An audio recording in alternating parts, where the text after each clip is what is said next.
Hi, everybody. It's me, Angela, and I'm here with Dustin PolyInnovator. Whoa, Pew, pew, pew, the pew. crowd roars. I Dustin feel like is, there's a clap function on here somewhere.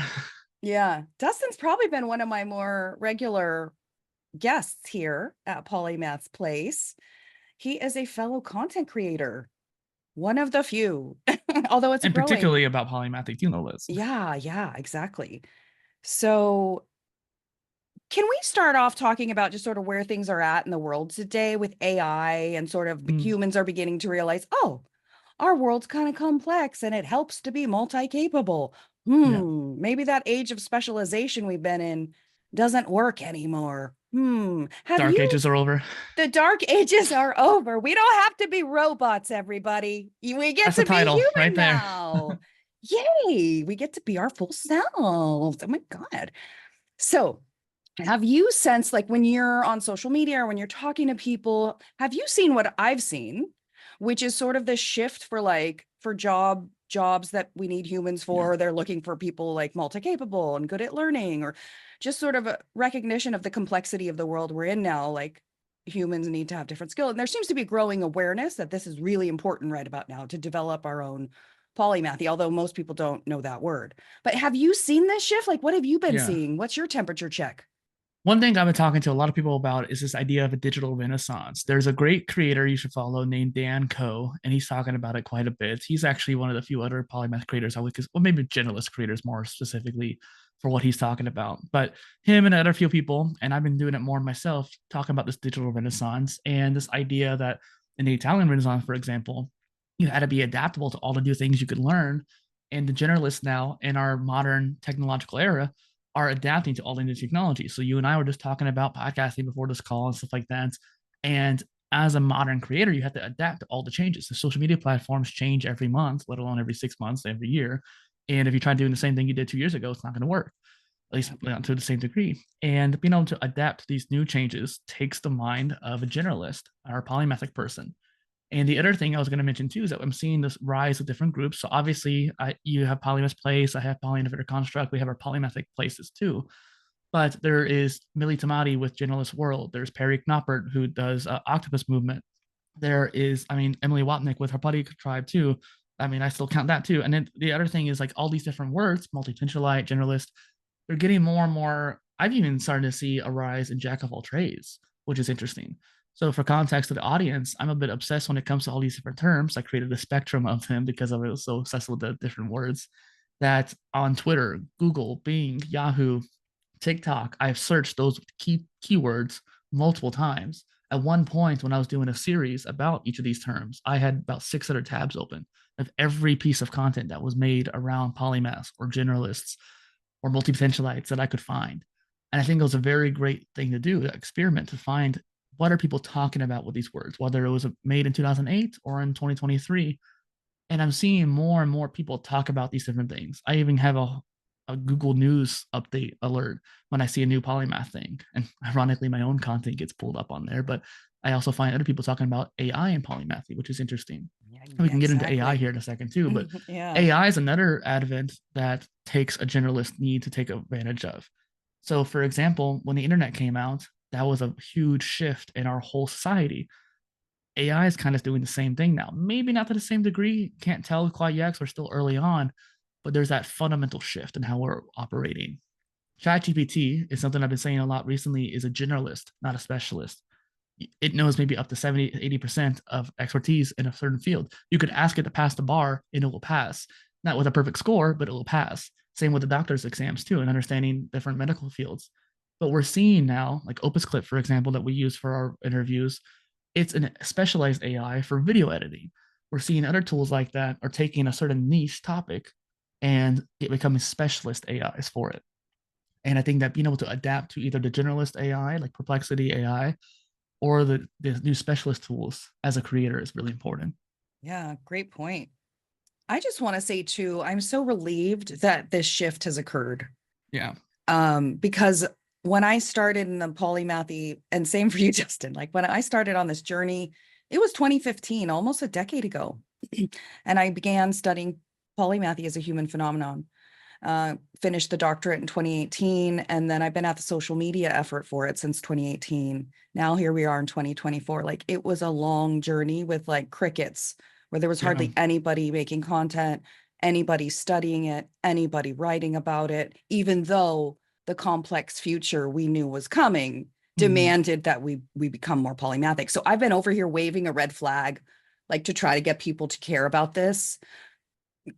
I've been at it since, so publicly on social media anyway, and at conferences and writings publicly Right. and stuff since 2018. So I'm just so relieved that it's beginning, like that there's beginning to be a larger awareness that like this actually does matter now.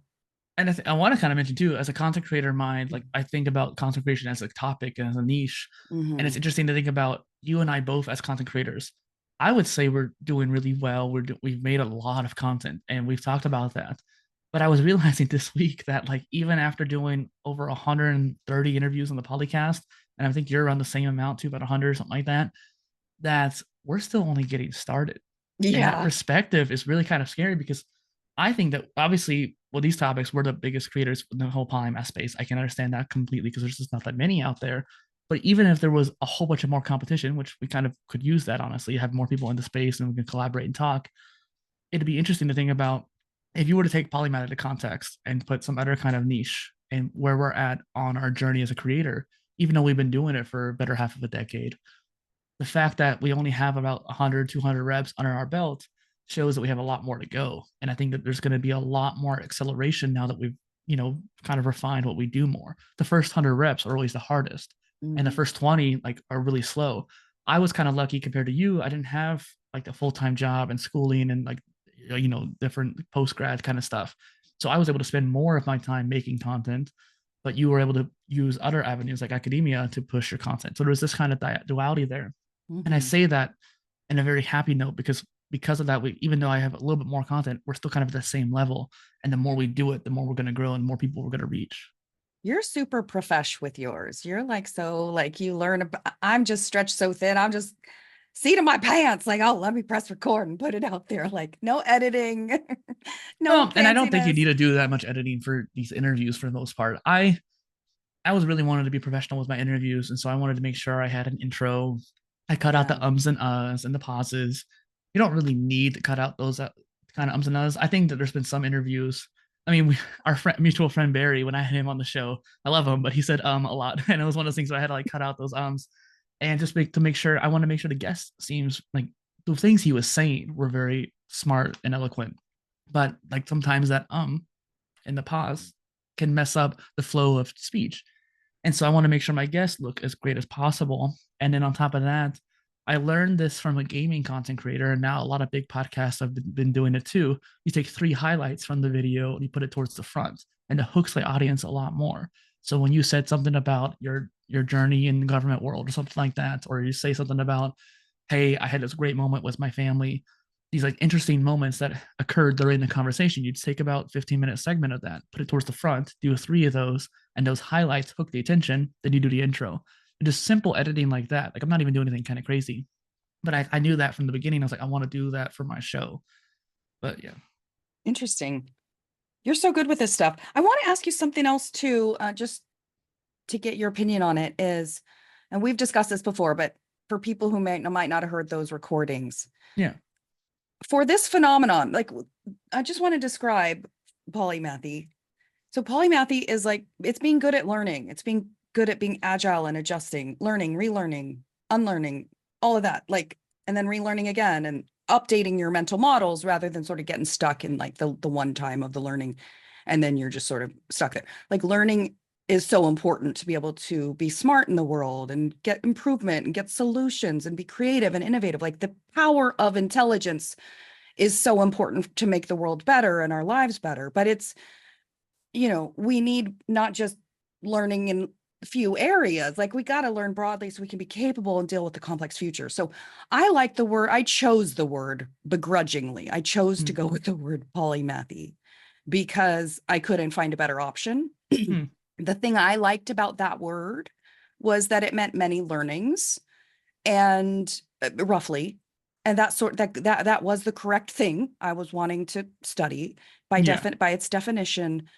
Um, And I liked that it was associated with excellence. So that learning wasn't just something you sort of dabbled in and were sort of like half in. Like polymathy implies like a level of excellence, or at least an aspiration towards self-actualization. Like, and I learned that through my research, that for the strong polymaths, like they do have this desire to become their best selves, and they Yeah. do that through broad and deep learning. And that allows them to be creative and innovative and comes with a whole host of amazing benefits. So what do you like about the word polymath? Like why, Yeah. that's my question for you. Like why do you like that word? Why do you go with it? There's a few different things I actually wanted to say from what you just mentioned there. And I will start off with the fact that like there's one thing that some people talk about with polymathy, that people like are born that way. And there's certain, like Da Vinci, for example, was born that way. There's no doubt about it. And there's people like that even nowadays, I feel like. But there's also people who are applied polymaths who just because of pure will or practice, they became polymaths. Maybe not naturally inclinated towards it, maybe not even naturally like super autodidactic. Like everyone's gonna be a little bit autodidactic, and you have to be a self-learner to be a polymath. But I think that there's people who become polymaths even though they're not may not be as indulging of self-learning. For me, I like when you're mentioning your word polymath and why it affected you, you're like you begrudgingly took it. When I kind of had an opposite affinity towards the word. I grew up loving Da Vinci. I grew up loving entrepreneurship. I was an entrepreneur when I was 10. And it's just fascinating to think about. Even back then, I realized as an entrepreneur, I needed to have many skills to be able to be a businessman. Like I had to be able to do marketing and business and sales and all that jazz. And so as I was a teenager, entrepreneurship was a big part of my life. I knew that wearing many hats was part of that. And so I already had that kind of mindset, like I need to wear many hats. And then on top of that, when I was in middle school, I really started getting more enamored with Leonardo da Vinci. I have like 5 books about him over here too. He's my hero. I mean, a lot of polymaths consider him their hero. But the thing is, I feel like I can become the more modern version of that Da Vinci. And when it came to the word polymath itself, I found that yes, it's really old. I think I remember you talking about this a couple of times over the years, that like polymath is an old word. People don't like it as much because they think it's kind of like esoteric out there. Renaissance person. Renaissance person is really old. Like I think that when you say that a digital Renaissance person might be interesting, I should make a blog post about that. But the word Renaissance person is like that seems old to us. Polymath to me didn't seem that old. It did seem old enough when it came to marketing, so I created my own word, thus PolyInnovator. Yeah. And we really are in a renaissance right now, and we need to be renaissance people again. You know, we're in the digital renaissance, like you said. One of the things I'd like to say too about the word, um, and I've hinted at this, I've said it, but I want to say it again because it's really important. When I first began thinking and studying and writing about polymathy, the other content creators, researchers, thinkers, many of them prior, you know, from what little Before your was time. written, Yeah. what little was written about polymathy as a phenomenon, or as individual polymaths one at a time sort of examine. It was very associated with like dead geniuses from history, Yeah. and only for the very eminent creative geniuses. And it wasn't accessible to modern people. It wasn't something that people thought of as like that we could be polymathic, or people didn't even know the word. So Yeah. I've really tried hard to explain and show that like this is a fairly natural way of being in the world that was Mhm. programmed out of us so we could be efficient, you know, theoretically. But it sort of took away some of our humanity in that process. And now that old model of everybody should be a specialist doesn't work anymore. And we need to be polymathic. And I've tried to, like you, like show that, well, it comes on a spectrum, obviously, and you may shift Mhm. over time, but it is accessible to us. Obviously, it's not just for dead people. There's nothing inherently like retroactive only about the human phenomenon of being versatile and capable and good at learning. Like this is for us too. We Yeah. can choose to lean into our polymathic potential. So I've really tried to democratize it, to Yeah. make it accessible to regular people, you know? And I think you did a good job with your dissertation on that. And people listening in, Angela has a good dissertation to go read a good book, go check that out. And the idea too, the different levels of polymathy, not just the different words. And I know Michael Rocky does a really good job at explaining different levels too, but it does get kind of a little bit too scientific, if you will. If you just want to base it down to a couple of different things, You have polymathic, just being Mhm. multidisciplinary. You have a polymath, and then what I call a universalist polymath. There was a term called universalist that kind of really works with this whole multidisciplinary idea, but it's so out there for one. But on top of that, too, when you look at the definitions of universalist, it doesn't really make much sense, even though some people actually kind of think it's higher up than polymath.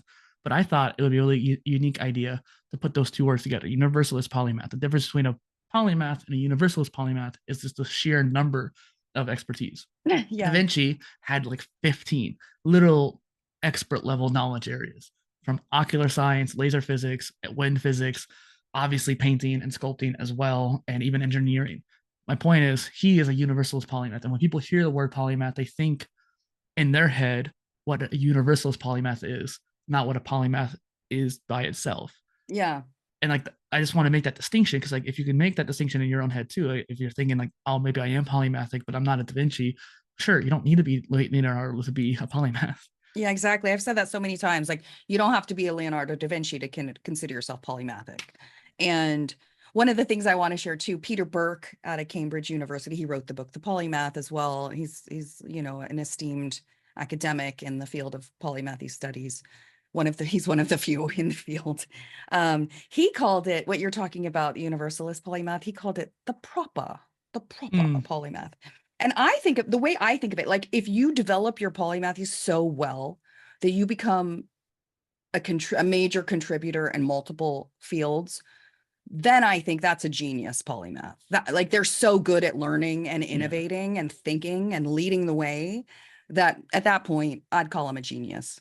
And so you say genius polymath. Peter says a real polymath, or genuine polymath, a proper Proper, polymath. proper. Proper. I actually, before I said universalist, I said true polymath. And I think that word does really well, but it does get down to like, it makes people think of the ego aspect. And then they get kind of offended or upset Yeah. about that. And so, even though true polymath is the simplest form to say it in, and I mean that as in like, not in a like, oh, if you're not a true polymath, you're not a polymath. It's like, it's more about like the just sheer level of just areas of knowledge and deepness. Who is your, okay, I know you love Da Vinci. I know he's your, like your favorite polymath of all time, probably. But do you have a favorite living polymath? Um, Not that I can think of off the top of my head, but I mean, when someone says living polymath, there was someone that comes to mind. Who was it? I know Donald Glover is very polymathic. I like him. People always say Elon Musk, but I feel like he kind of fails at the polymathy world. He doesn't take care of his areas of expertise and he kind of switches too much. But there was someone who I was thinking of that was like a great example of a modern polymath. Steve Martin is a good example of a modern polymath. Yeah, he's a musician, Williams, comedian, actor, Robin Williams, writer. who's I guess dead now, I Oh, guess the love thing, him. but Oh, he literally is a great example of a modern polymath.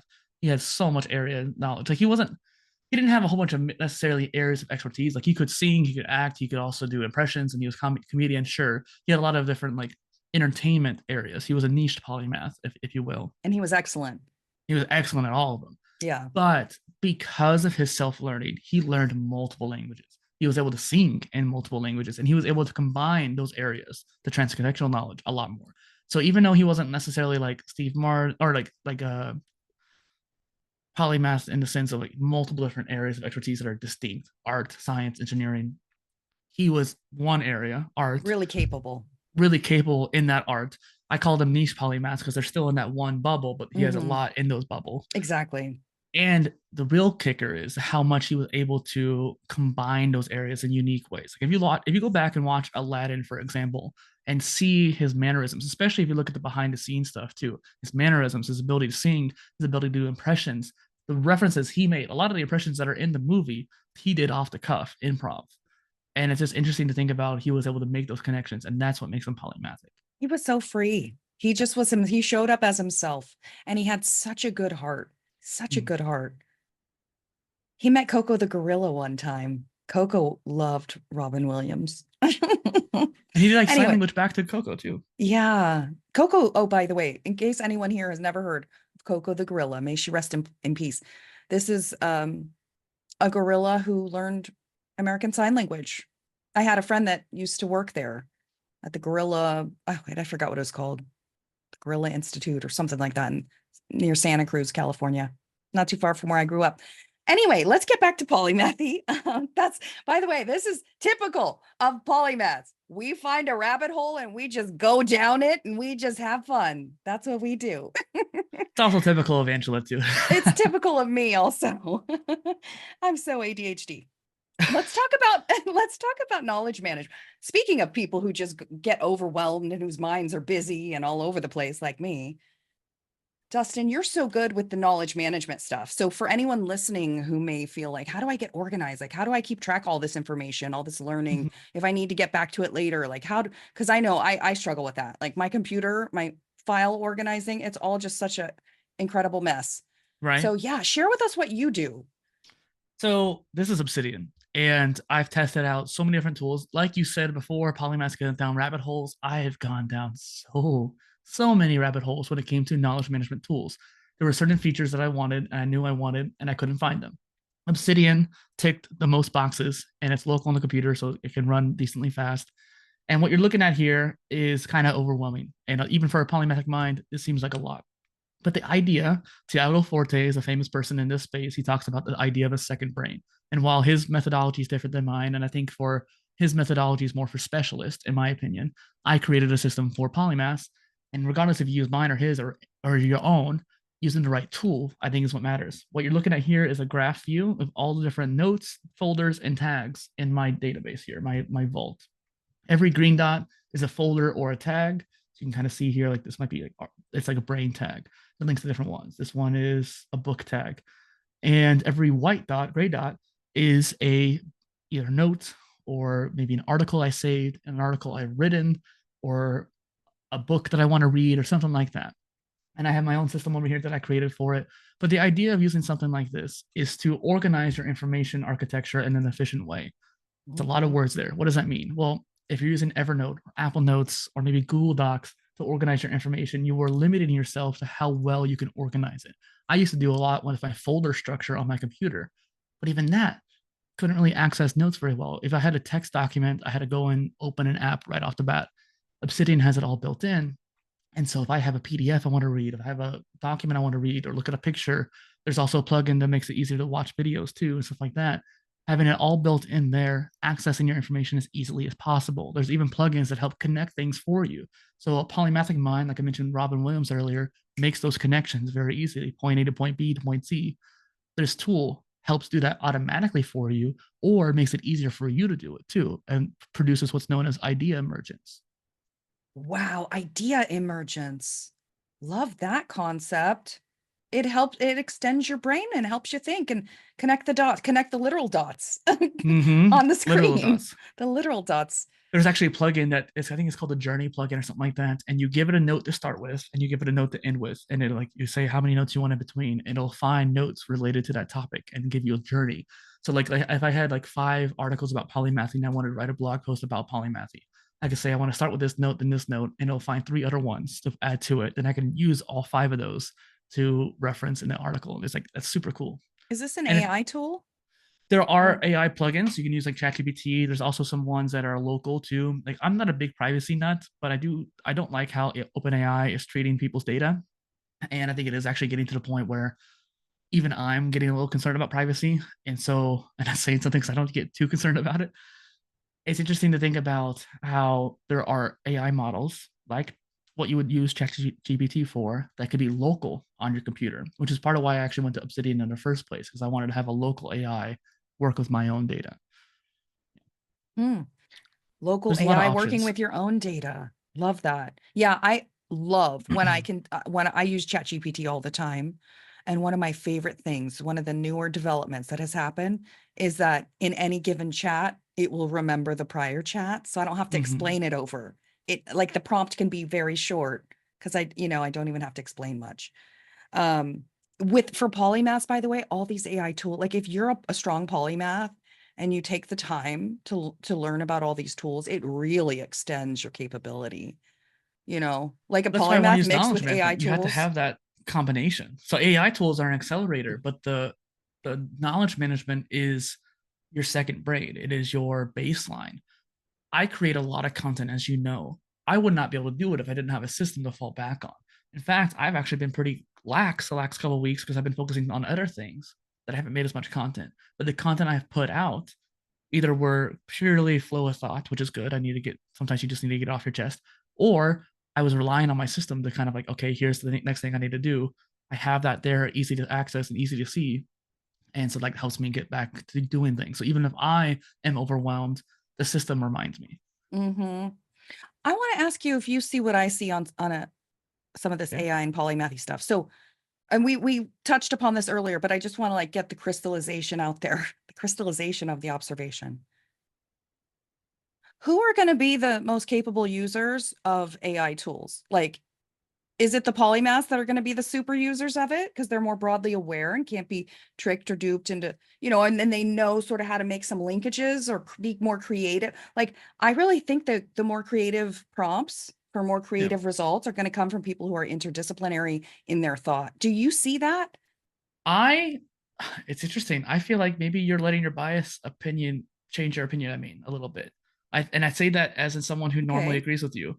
And I think that AI is just a skill by itself. And yes, if you're interdisciplinary and if you're creative, it's going to help you out a lot. It doesn't, in my Yeah. opinion, it doesn't matter if you're a generalist or a specialist.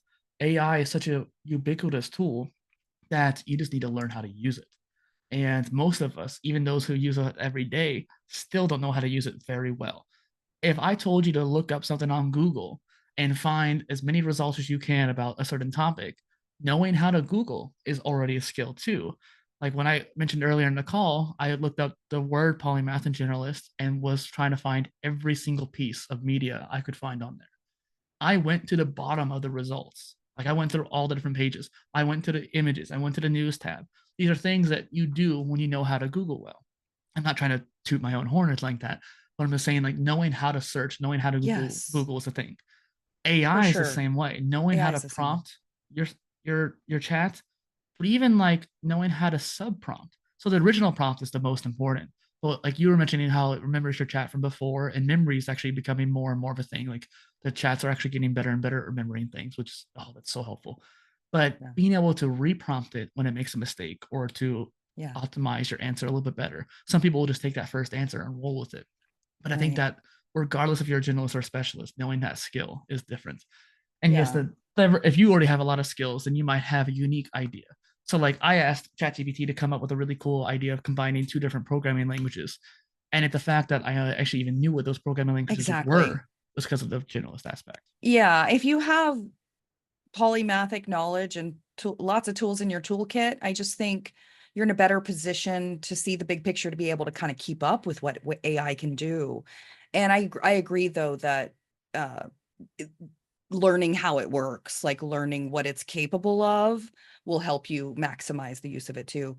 I don't disagree with you either, too, by the way. I was just thinking, like, when you asked me that question, my brain was like, I feel like there's bias here on both of our parts. Because like I I am said, you, biased. but I I think, but you admit and it. I usually agree on pretty much everything when it comes to this kind of stuff. And so it's one of those things where I was like, I almost want to take the devil's advocate there because I feel like I think it is just a skill. And while generalists will learn it quicker because it applies our area of expertise easier when it comes to using that tool, I think that specialists could also get really far along with it too. And I'm just really Specialists, curious to see. yeah, I think specialists would have a different flavor. Like someone who's a deep expert working with Yeah. AI, I think would have a different flavor of results that would be very narrow and niche, what they're capable of doing. And AI is this incredible tool that can synthesize large data sets and it's polymathic in nature.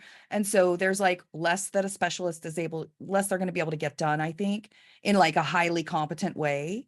If, they don't have all the tools in their toolkit, they're going to be able to use AI in a very narrow way, which is great. We need some of those people, but we Well, don't and it all would need also to be help that. them. It would help them get outside of their narrow box too. The AI will call you out like, "Hey, your bias is showing," Yeah. or "Hey, you're looking at it just from one point of view or frame of reference." Yeah. I mean, here's how I think of it, is that the narrow specialists are really good at like focusing on a narrow problem or doing routine work. And if you're dealing with a very difficult problem or a multidisciplinary, like it Mhm. depends on the type of problem, what sort of intelligence is needed to grapple with it. And we need a mix of both in our society. But for the longest time, we were told everybody be a specialist. And that narrative just doesn't work anymore. Like it's time for us to all try to, to the best of our abilities, if you can expand and keep learning, do it. And I happen to prefer broad and deep learning. Some people prefer just deep, narrow learning. Okay, if that works for you, do it. But that doesn't work for everybody, especially nowadays. Anyway, I'd like to ask you one more question. And I know you're not on Facebook like a ton, but you are. And I realize I haven't really talked much here on YouTube Right. about the Facebook community. Like there may be people who have been watching this channel for years and don't realize that there's a community over here for free on Facebook. It's really great community too, very like engaged people, having really intelligent conversations and Mhm. realizing we're not alone in our desire to be like versatile, highly capable people across disciplines and subjects. So there's a community called Polymaths Place on Facebook. So can you share with me, Dustin, like what do you think about that group? Like what's your impression as a content creator in polymathy, in the polymathy space? Like what's your Yeah. impression of the Facebook community? It is the biggest polymath group I can think of too. I've been around the space a lot, and I've gone to Reddit and Discord and even other Facebook groups as well. And I find that the discourse in Polymath's place is a lot more commutative and like able to express themselves a lot more, and like being able to talk about different topics without having it to be like you have to be an expert in it. So someone talks about writing a book, then other people can join in and be like, here's my take on that. And that whole idea of having a Facebook group is a great way to first off simplify the process. If you were on Discord, not everyone's on Discord, it makes it harder. But having a Facebook group makes it, because everyone's on Facebook pretty much. It's easier to join up and kind of say like, "Hey, how's it going?" I think that too, being able to have like I've seen you do more like live videos and trying to like talk to people more, like share like, "Hey, we're all talking about this topic. Let's discuss." And the idea of idea emergence not happening from having two dots on your screen, but having two different people is another aspect behind Exactly. that. We co-learn from each other. Like that's the real, so what I'm able to do on YouTube is like, I'm able to have deep conversations with one person at a time. And that's a valuable kind of co-learning. And then other people listen and they can sort of deepen their perspectives from listening to us talk. Like that's one way Yeah. that we can co-learn. But the Facebook community has a different flavor because you can participate actively in the co-learning. Like you can talk to other people. And I really try my hardest to kind of create a safe culture in that group to where like we want to be able to be honest and disagree, but we don't want Mhm. to like attack each other and like call each other names and be hyper aggressive. Like we try to like be respectful in the group. um and so it's an amazing opportunity, like if we can remain respectful and if we can disagree, then we each are able to like expand our perspectives and take and integrate things we didn't think of before, or maybe we hear a perspective and even if we don't agree with it, now we know how to provide the counter argument to it before it even comes up, like in our thinking on an issue. So Mhm. the thing I love the most about the Polymath Place community is that it's like a safe place. That was my intention. Like when I want to explain why I even made that group, because I hadn't really like aspired to be a content creator, by the way. Like this wasn't when I was little, this stuff didn't even exist. It wasn't something I was trying to do. But as I interviewed modern polymaths, the story I heard from all of them basically was this is hard, like to be highly capable and gifted and to be not so neurotypical in some ways and not fit in and not be able to be one thing. Like you're kind of a misfit. It's a singular journey, to be an original and to express yourself in unique polymathic combinations. So it's not an easy journey. And they all said like, I'm alone. There's no, like, people don't even know the word. There's no place to go. And I thought, I'm going to make a place for them, Yeah. and it's going to have to be online. This is, you know, one local place wouldn't be it. Nowadays, you need to have it communities online, right? Like that's more global and inclusive. So I created Polymath Place to give a place, and I've never tried to get membership. Everyone there found it or wanted to be there. So the engagement level is super high, I think. And I think we've got like 13 or 1400 people in there, Yeah. something Well, like that. for context too, I worked as a community person for one of the companies I worked for over the years, and it was over on Discord, and that works fine for them because it was an AI company. But it was one of those things where, interestingly enough, my job was to be like a sunshine person to make the community feel more happy and like answer questions and be like, hey, here's how you can improve on this, that kind of thing. And I think Polymaths Place is a similar fact of that. Yeah, I hope people feel like it's a safe place to share ideas and to learn from one another. And it's intellectually stimulating stuff. Like it's people who are pretty smart, Mhm. who show up there pretty and who want to keep learning. So I think it's a great ethos what we've been able to co-develop in that space. Um, and And so before we yeah, wrap go up, ahead. too, by Yeah. the way, I think that one thing we should touch on, you mentioned ADHD earlier, you mentioned neurodivergence just recently. Barry James talks about this a little bit. Perry Knopper talked about it a little bit with his octopus movement. There is this idea, it's not a correlation, but there is a similarity when it comes to a lot of neurodivergent people who are becoming polymathic. And I think that they don't always realize it because they think that something's wrong with them or something like that. And Yeah. it doesn't matter if you're neurodivergent or not. I think that a lot of people who are neurodivergent end up kind of thinking like, oh, polymathic people are all neurodivergent. That's not necessarily true. I feel like Perry might have said something like that at one point, maybe early on at least. And it's just one of those things where the idea that if you're neurodivergent, especially when it comes to some autistic people and ADHD, from what I know, from my limited knowledge of neurodivergence, that there's this kind of overlap of just idea emergence and transcontextual thinking that neurodivergent people just naturally have. And when you do that more and more, you start to develop that life into a more generalist understanding and eventually polymathic life. And I think that there's a story to be told there. That's what I'm saying. Yeah. And who says neurodivergence is bad? I mean, it really depends on what kind of I didn't say divergence. neurodivergence was bad. I was saying like, yeah, that's Not not what I you, said. but I no society. Like so Oh, the oh, yeah, word yeah, yeah. like, oh, you're neurodivergent. Like I think it's sort of associated with like learning disabilities or dyslexia or like things that are considered problems, Well, people limitations. consider ADD a problem, like the attention deficit disorder. Yeah. And it's really not a disorder, it's just an executive function misalignment. Yeah, exactly. And ADHD comes in different flavors too. So there might be functional versions of it. Like I have Dr. Natasha Mott, a neuroscientist. She told me that in her opinion, like polymathy is basically like the functional healthy version of ADHD. Mm-hmm.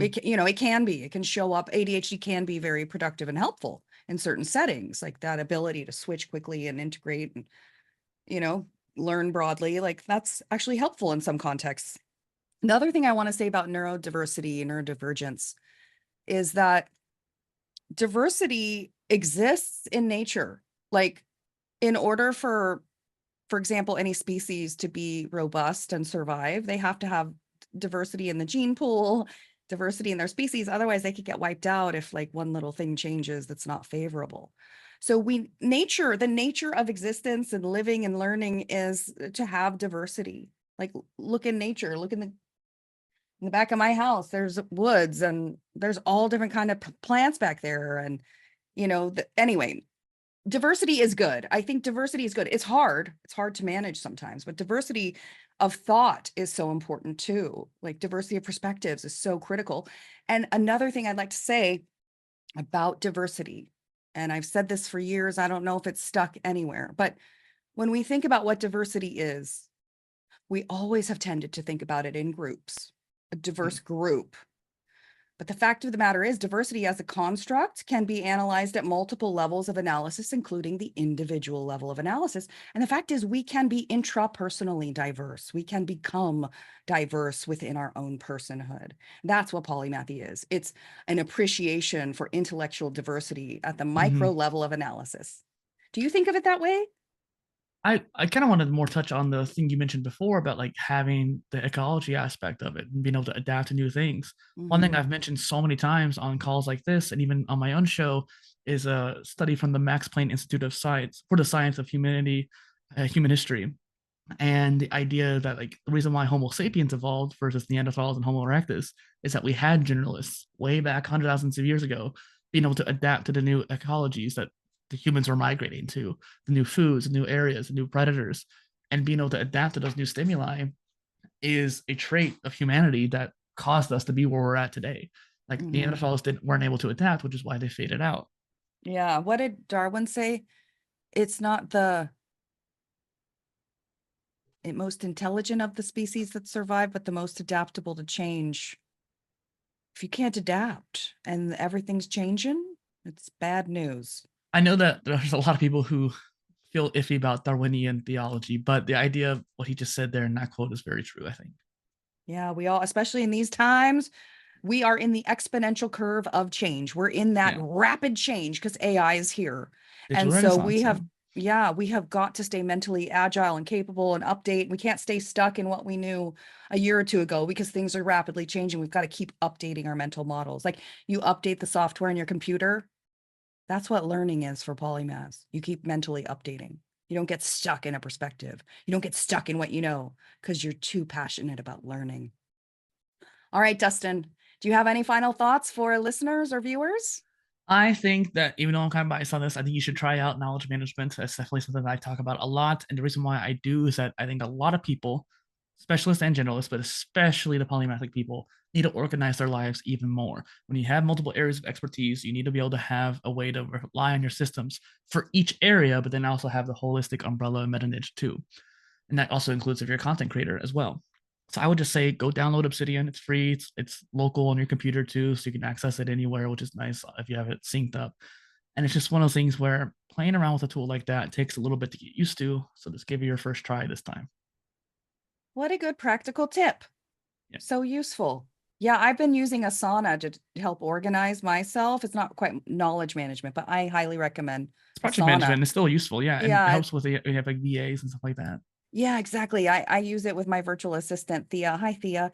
And it's been really great. It's like a shared drive and like a timeline, and prioritizing things is easier, and sharing.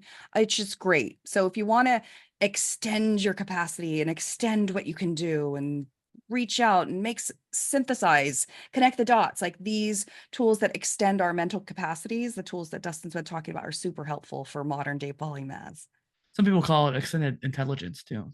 Extended intelligence. Yeah. Oh, I was just having this debate on Facebook yesterday about like, is artificial intelligence the right word for what it is? And I sort of think like real artificial intelligence is something that humans typically do. Like when humans don't actually think and they just recite, that's what artificial intelligence is. It's not actual intelligence or thinking. And what the AI tech does is really more like synthesizing intelligence.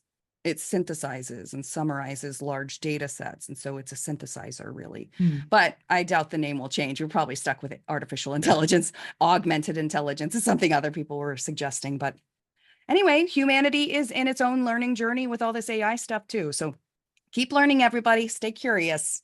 Cheers. Bye.